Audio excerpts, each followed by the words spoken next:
What is up guys, Ben, and welcome back to episode number 7 of Mission Milan. In the last episode we just finished off the transfer window and we did a few bits and bobs in there, and then in this episode the transfer window is over, so don't worry about that. There's no more transfer window stuff. We're just going to crack at some games. We're going to get 6 or 7 games done in this episode and it'll be all good and fine.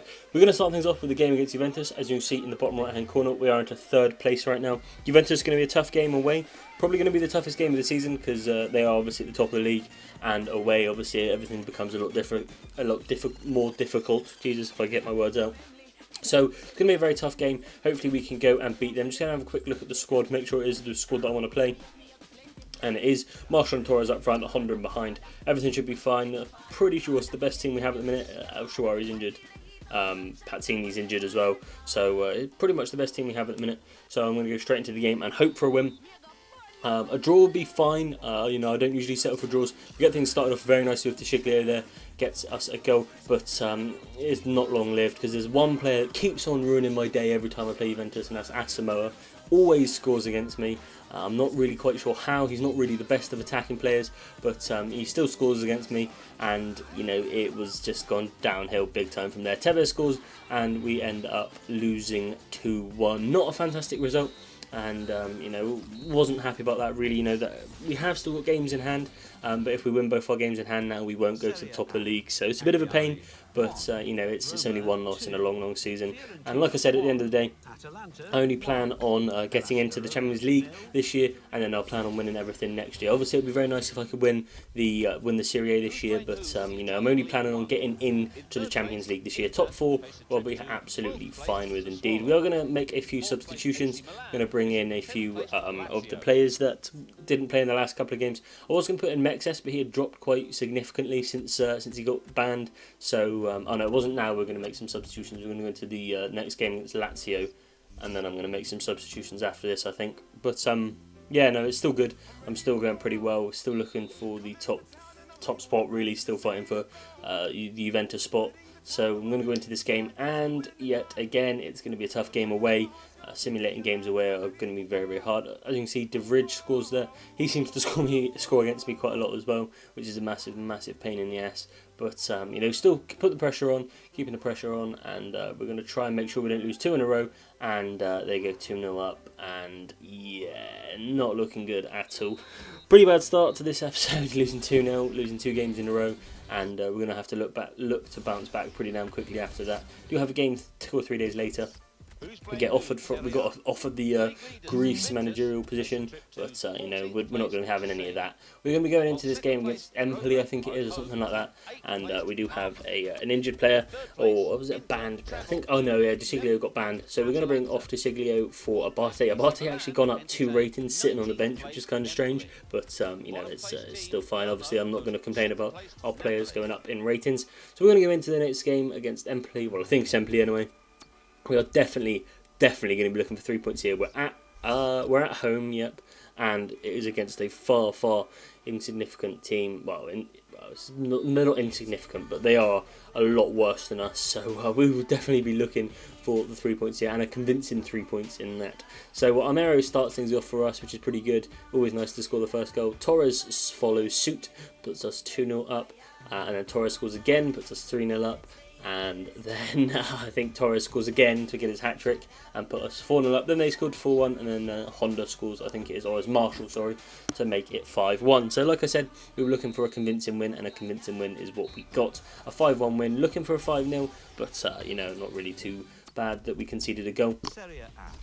Just have a few emails. Anthony Marshall being grateful for being played, although he's not one of the club's top players, but I'm still convinced that he will be a high-rated player one day, and just going to keep playing him, keep plucking away at his rating, and hopefully he will be up there in the 85s maybe if I'm lucky. We will be bringing off Marshall this game though for Riviere. We were going to bring on.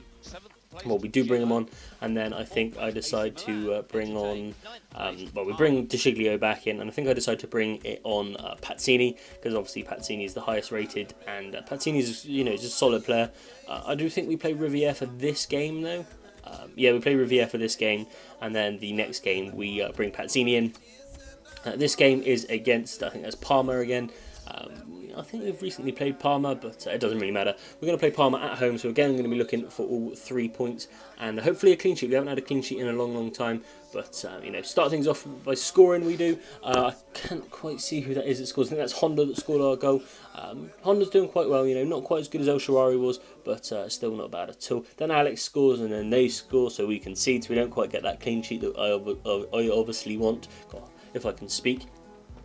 Words escaped me, but and then Van Ginkel came off the bench for Honda and put on in the net. Van Ginkel actually has a really high potential in this FIFA, which is kind of strange, but you know, it's kind of good. We're most likely going to loan him out at the end of the season, just so we can manage to get the full potential of him, and then hopefully things will be all good. And so that is the team we're going to be rocking in the next couple of games. In this game, I don't know who that is. I can't see it at all. But this team, you know, I don't know who they are, so you know, I'll be expecting to win, and we're at home, so I'll definitely be expecting to win. The only two clubs you know, there could be a little bit of a worry about at home is Juve and Roma, but you know, we should be fine against those when we play them. Armero scoring yet again, scores quite a lot of goals for us. Armero does, especially from a left back. And then Torres follows suit again and scores. They get another one, which kind of put me in panic mode. I would have been making substitutions like crazy, putting 5 at the back, getting part of the bus if I could, but I can't, obviously, due to the fact that I'm simming it, and you know, hopefully it'll be all fine. But yeah, we did win. We ended up winning 3-1. I didn't quite catch who scored the last goal. Someone did. Someone scored it. And into the last game of this episode, I think this is. We're going to go into it, and I think this is the game that we play Pazzini, because obviously Pazzini got injured. I think he was like a 2 or 3 month injury, and then obviously I want to bring him back as quickly as I can because he's a solid player, and you know, he's 77 rated. He's better than Riviere and Marshall, so hopefully he will do quite well for us on his return. And it should be all fine if he gets a goal, you know, that's pretty damn awesome. But Anthony Marshall is on the rise. He's still only a 69, but he's on the rise, and hopefully we can get him up to like a 72, 73 before the end of the season. Bit hopeful maybe, but we're going to go into this game away, so it could be a little bit of a struggle. But you know, I was confident that we were going to do well. You know, I had a strong side out, and we are in some good form. Although we lost the first 2 games of the episode, we picked it up after that. And Pazzini scores a penalty, of all people to score back on his return to the squad, gets us the goal, puts us 1-0 up, and then it was it seemed like a part of the bus sort of thing, you know. A few substitutions coming on. Tielemans came on for Menez, I think it was, so obviously we're just soliding up that midfield, making sure nothing leaks through, and then Fernando Torres gets us another goal. But that is the end of the episode, guys. We do end up winning. We do have Inter Milan in the TIM Cup semi-final in the next episode, and that will be out in 2 days' time. Obviously, we're going to have a freeing Shinji tomorrow, so I hope you guys enjoyed that. Do be sure to comment, like, and subscribe. Do all the social media stuff. Share it on Facebook, share it on Twitter, share it with any friends that might like a career mode, and you know, hopefully you guys like it as well. Be sure or don't forget to comment, like, and subscribe. I've already said it, but you know, it really would mean a lot to me if you could do that, and stick around for more of the series. But anyway, guys, thank you, and I'll see you guys in the next video. Adios.